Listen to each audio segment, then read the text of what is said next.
बेंदूर महाराष्ट्रातील प्रत्येक शेतकऱ्याच्या जिव्हाळ्याचा विषय। यामागे सुंदर कथा आहे। कैलासामध्ये माता पार्वती आणि भगवान शंकर सारेपाट खेळत होते। खेळ संपत आल्यानंतर महादेवांचा पराजय झाला आणि पराजय झालेला मान्य करायला महादेव तयार नाही। यावरती दोघांचे वाद सुरू झाले आणि जवळ असलेले नंदी हे सगळं पाहत होते।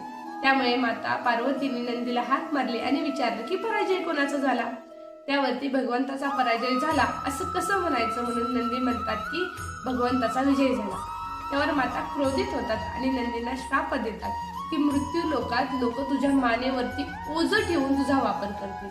नंदी भयभीत होतात आणि मातांना उशाप मागतात। त्यावरती माता त्यांना असा उशाप देतात की एक दिवस लोक तुझी पूजा करतील, तुला सजवतील, तुझ्या आवडीचा नैवेद्य दाखवतील। तो सण म्हणजे बैलपोळा, तो सण म्हणजे बेंदूर। शेतकऱ्याची वर्षभर सोपी करणारी काम हा बैल हा वर्षातून एकदा शेतकरी त्याला सजवतो, त्याची पूजा करतो, त्याच्या आवडीचे गोडधोड पदार्थ खाऊ देतो आणि त्याला एक दिवस विश्रांतीसाठी देतो।